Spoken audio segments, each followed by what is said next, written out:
Hello people, today I'm going to show you converting this 04 air unit lite, you know, like the cheaper version, not the pro, and we're going to put a metal casing on the air unit and a 20mm casing around the camera, and then also because the cable on these as it comes is really short and only pretty good for, like, you know, small stuff like whoops and that, we're going to put on a 15cm cable so we can put this in a 5-inch quad or 6-inch or 7-inch quad and fly it like you would normally do with a pro. So yeah, I'll show you what to do.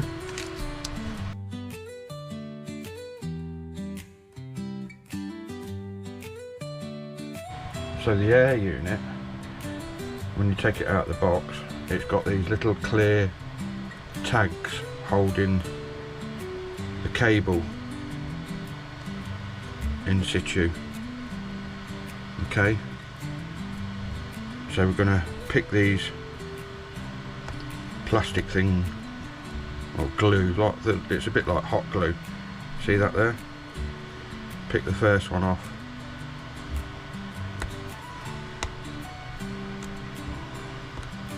Pull that glue away, and then the cable should pull away. Clean off any, and clean that bit of glue off as well. So we've cleaned all that glue away, so that's the camera ready. Same on the other side. We'll pick the glue off.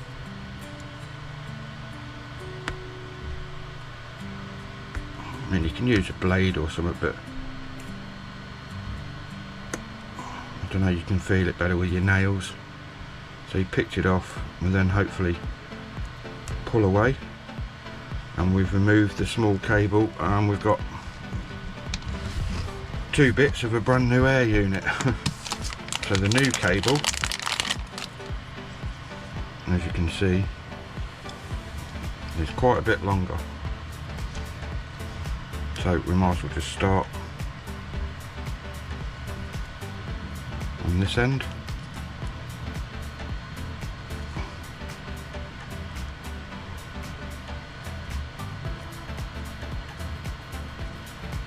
It's almost like it gives you a satisfying click when it goes into place. Okay, and the same on the camera end.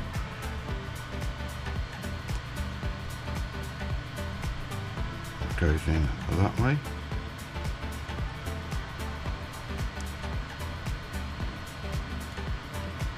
Will go in, he says. Okay, so that's pushed in place and it's in down firmly. Don't go too mad because, you know, it's quite delicate. So that's the cable in. Next we've got the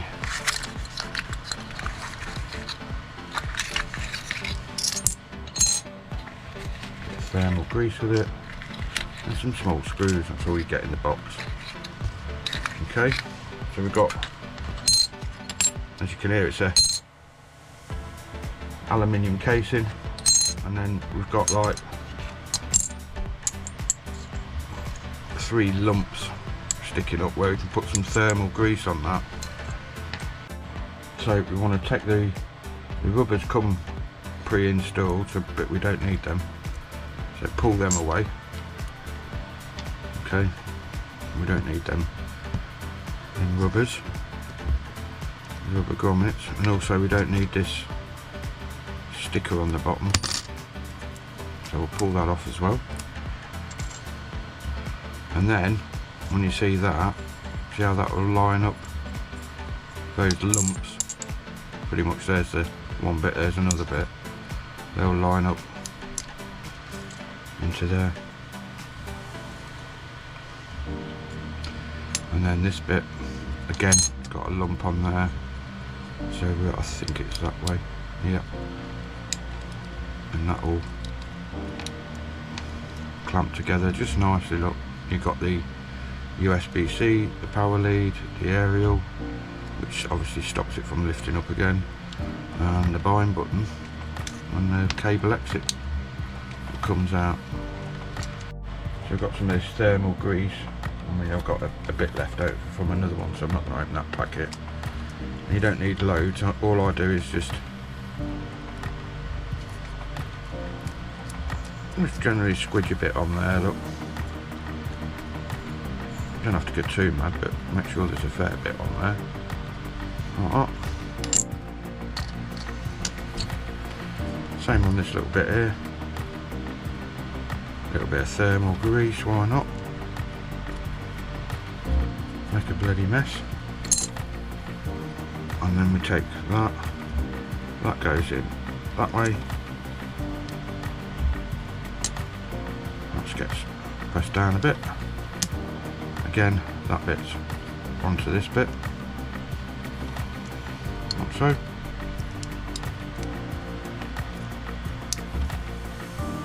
Make sure it sits together alright. And then we get the screws, these tiny little things.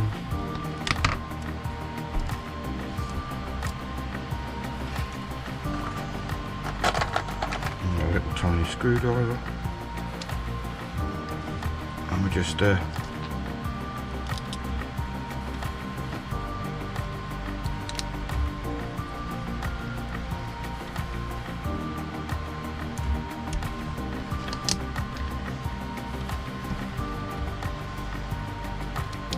screw that down.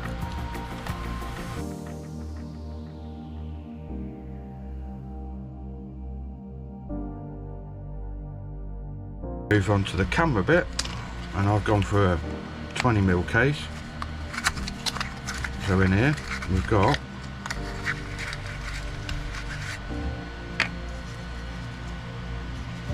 again some more grease. That's why I've got so much of the stuff now.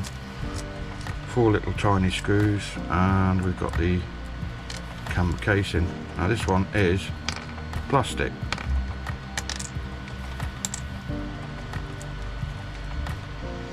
But it's good plastic. Now you see you've got like a gap at the bottom and not a gap at the top. So ironically, let me try and put it backwards, it goes in with the cable at the top where there isn't the gap, and then this piece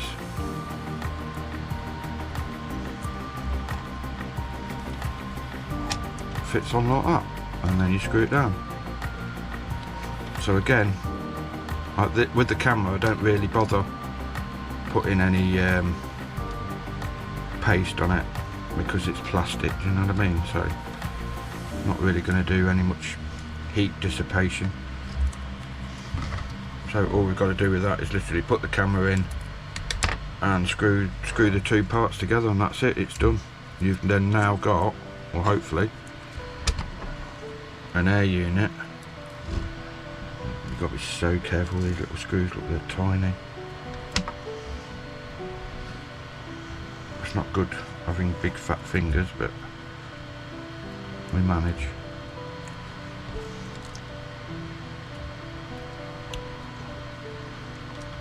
So this is like self-tapping screws really, rather than an M screw. So it sort of self-taps into the plastic.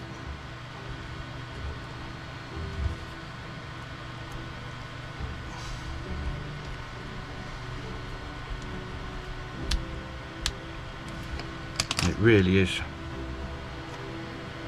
straightforward enough to do. And if you want that extra protection as well, even in, say, I don't know, you're using you can get the 14mm camera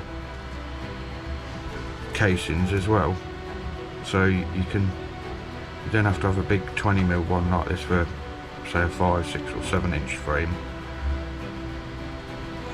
You can get the 14mm ones as well, and they're cheap enough, so I mean you could use the same air unit and just take it out and put it in another quad if you want. If you destroy your quad in one anyway.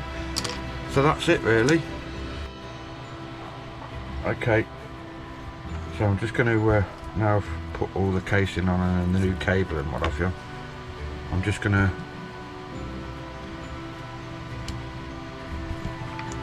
just stick that on a tiny root for now and put a 2-cell in. Now these take up to about 13 volts, so if you plug a 6-cell in this battery, that's it, you'll fry it. So it's only up to 3-cell power, but if you're putting it on a 5-inch quad, you can use the 9-volt or the 5-volt pad. It's be sound. So what we now do now, we plugged it in, look, and we've got a green light, and that should turn red after a short while if everything's alright. Oh look, so we've gone from green to red. So even without looking at the goggles or nothing, we know that's actually working. If it stayed green, then there's an issue somewhere. Okay, I've got my goggles. Okay, I've got my goggles.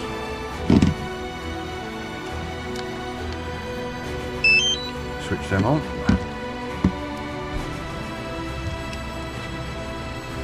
Plug in the cord. We've got the green light. This is test seed now. We've got a picture.